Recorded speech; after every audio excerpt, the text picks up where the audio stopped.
Life group. A bit about the background of that. So I sort of set it up at one point and left it unattended because I just wasn't sure what it was going to be. But I wanted it to be a place where people could post ideas and memes and writings and thoughts and videos, all positive, all uplifting, all encouraging, all within the Success Life thought process so that you had a repository to go to and pull from. And so that's what it is.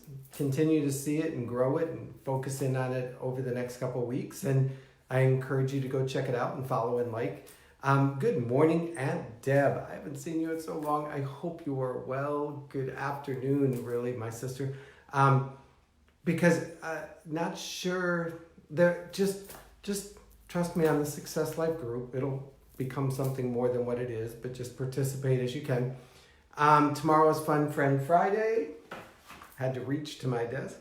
We're going to have Susan on. She's going to be talking about her book, One Arm But Not Unarmed. You may have noticed this week I've been posting quotes or ideas or thoughts from her book. Really enjoyed it. And she's going to have a really great story tomorrow. So do step in for that. And podcast goes out and all kinds of things. But anyhow, busy morning here in the kingdom. As you might have guessed from above, we've all heard that swallow the frog expression. So my nephew, I think he's my great, I don't know. We're just calling my son's cousin. How's that? Is staying with us this week. And he is a self-proclaimed non-vegetable eater. Of course, he's 9. So what 9-year-old boy wouldn't make that claim? And so I thought it was funny the other night when we sat down. So it's always funny when the cousins and the nephews and the nieces come to stay with me because all of the other cousins, nephews, and nieces go, ooh, like, oh, it's going to be a hard week for you because I don't play. Like, I don't play at my table. Now, I play at our table, but I don't play about eating. What's on the table is what we eat kind of thing, my mom's rule. And so, and everybody has to have one bite of each of the dishes. If you grew up in the Midwest, at my age group, you get it. So he had a cucumber on his plate. And he was like, I don't eat vegetables. And it became the standoff of all standoffs, the war of all wars, the battle of all battles. I'm not going to do it. I'll walk out of here, and he got all stubborn and stiff about it. And he kept pushing it around on his plate. And I was kind of laughing because it was truly going to say, like, look, dude, you're not going to win this battle. The more you push, the harder I'll push back. And my son turned and goes, they're really good. They just taste like water. Like, don't get so upset. It's a cucumber. He could have made us eat something worse. Good morning, Gail. Good to have you in the house. And this kind of went on for a few minutes. And my son turned to him and said, just put some salt on it. Salt makes everything better kind of thing. So he bites into the cucumber and he kind of like, And he looks and he says, this is the first cucumber I've had. I was like, oh, okay. He's like, they're not bad. They're okay. And he continued to eat it and reach for a second one. And I sort of laughed because he had spent all of this time, all of this energy, all of this like anxiety and stress over, I don't eat vegetables and I'm not going to eat it and you can't make me eat it and whatever you think, I'm not going to do it, blah, blah, blah. And when he finally sat down and ate the cucumber, he enjoyed it. He liked it. It was fine. Now, will he go out and buy a dozen cucumbers? I don't know. That's not the point of the story. The thing is, we're doing the exact same thing in our businesses. We're doing the exact same thing in the transformation that we want to create in our life. We are doing the exact same thing as adults. We push around and hide on our schedule and bury in our to-do list or back end our projects so that we don't get to that one thing that we really don't want to do. And the funny thing is, we're spending so much energy and so much time not doing it that it's taking away from our productivity and everything else. Now, I hear somebody say, well, I got to do the money producing things first, or I got to do the big rocks first, or I got to do the big things first. Like, I got to do the things that matter, and then later I'll deal with this frog, this thing, this not wanted to. But as long as it's in the back of our heads, as long as it's in the back of our brains, circling around, we're spending money, time, energy, focus, all of that, trying to avoid it. We're hiding from it at such a rate that had we just said, you know what, if I get this done, the money or the time and the energy that I'm focused, I can now utilize to double my productivity. But I'm like working with one hand, so to speak, up against the wall so that it doesn't cave in instead of just addressing the wall that I got to do. And so when people talk about eat the frog first or swallow the frog first or get the ugly thing done first, yeah, sometimes if you get it done, you gain momentum because you feel the success, you feel the relief, you feel the weight lifted off you. But more so, when you hold it in timeout, when you hold it in suspension, if you had to hold your hand up in the air all day with that thing, whatever it is, you would begin to tire and weaken and break down. So just like my nephew, who is pushing around the cucumber and wasting time and energy and creating an argument and making it all about something, we've got to look and say, what is the one conversation that I need to have? What is the one task that I've been avoiding? What is the one friend I got to say, look, we can't hang out anymore. It's just, it's not, love you, but just not glorifying and edifying and growing my life. What is the one job on our to-do list that we know it's going to be uncomfortable, it's going to be difficult, it's going to be challenging, it's going to really make us grow, that we've been holding off? You know, it's sort of like going to the gym. There's Coach Matthew, so I have to do a gym analogy. Everybody loves to go to the gym like on arm day or chest day or back day. Nobody likes to go to the gym on leg day.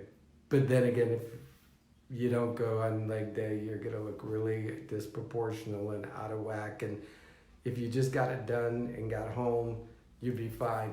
What is that thing that you're pushing around your plate, that frog that you keep bearing it into the back, thinking that it will magically go away? If I don't talk about it, if I don't do it, if I don't acknowledge it, if just enough time goes, they'll get the message, it'll go away, it'll find a resolution, somebody else will take care of it.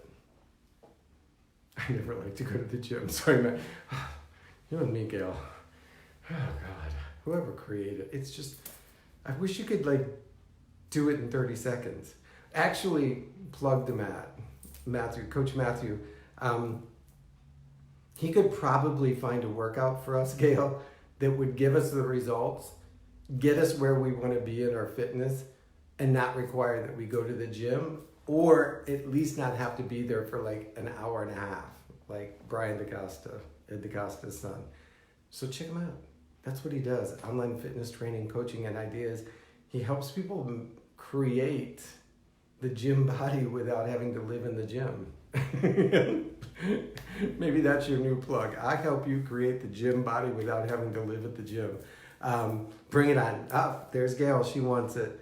And he doesn't support any of those freaky diets like cucumber and lemon juice with cayenne pepper and cinnamon for breakfast. Though cucumber juice is good for breakfast. Anyhow, I digress. Went all the way around the tree. What I'm saying is, you guys, it's Thursday. There's something that was on your calendar to get done this week.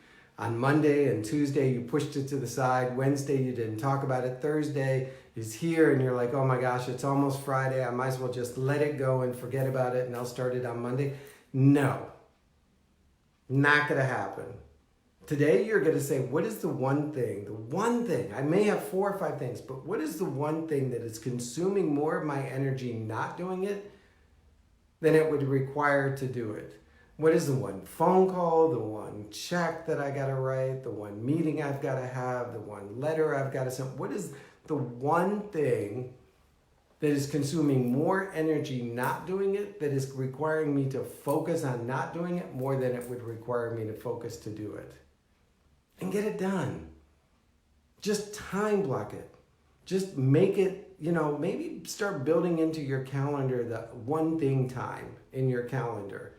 that every Wednesday at 1 o'clock, you know you've got that one thing meeting where you have to figure out what is the one thing you've been putting off and get it done during that one thing meeting time block. Because I tell you, we waste so much energy avoiding instead of doing. And so I'm going to encourage you, get it done, folks. You know, just do it as the t-shirt says, swallow the frog, whatever. Just do it, get it done. But I have to laugh because my nephew the other day was like ready to leave. Like he literally, he is the pickiest eater. That poor child was going to starve to death when he showed up. He said the other night he doesn't like tacos or burritos. And I kind of was like, sorry, Charlie. That's what we're having tonight for dinner. And my son Ignacio said, but you get to build your own. Like, dude, you don't have to put guacamole in it if you don't want to put guacamole in it. You build your own. It's taco bar kind of thing. He's like, I don't like them. I hate those. And you know what happened. He ate two.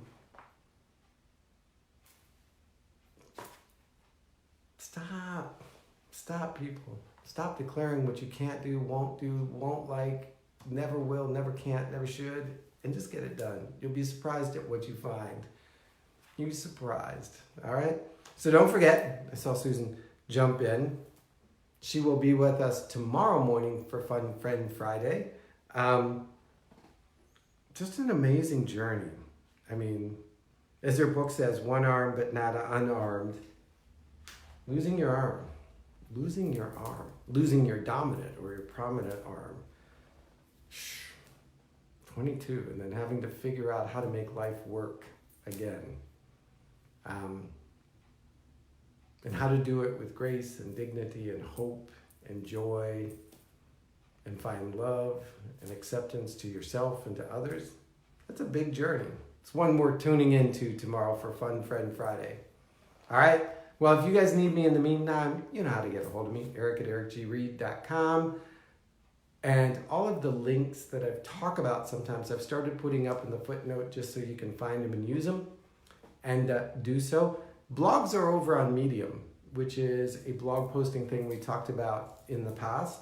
So they're not always shared back and forth. It's a lot of social media interaction and not wanting to double cross, triple post.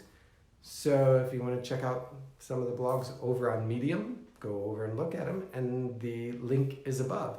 So until tomorrow morning for our Fun Friend Friday, which I'm so excited about. I've had so many people say, you're going to love this interview. You're going to love to meet her. She's a magnificent, wonderful, energetic person. Like, people are telling me that, like, they're calling in sick to work for the first half day so they can get there. I'm not advocating that, though it would be kind of fun to just have a walkout for our Fun Friend Friday. Do be in the house for tomorrow morning's Success Life Live, all right? So go out and do that one thing. Go out and get it done. Because you are worthy of that energy that you're wasting not doing things in life. You are worthy of reclaiming that energy to live life at a higher level with more energy and vibrancy and excitement and passion. And that's what living a life of success is about. And you're all entitled to it. All right? All right. I'll see you guys tomorrow morning at 8 a.m. Eastern. Bye-bye.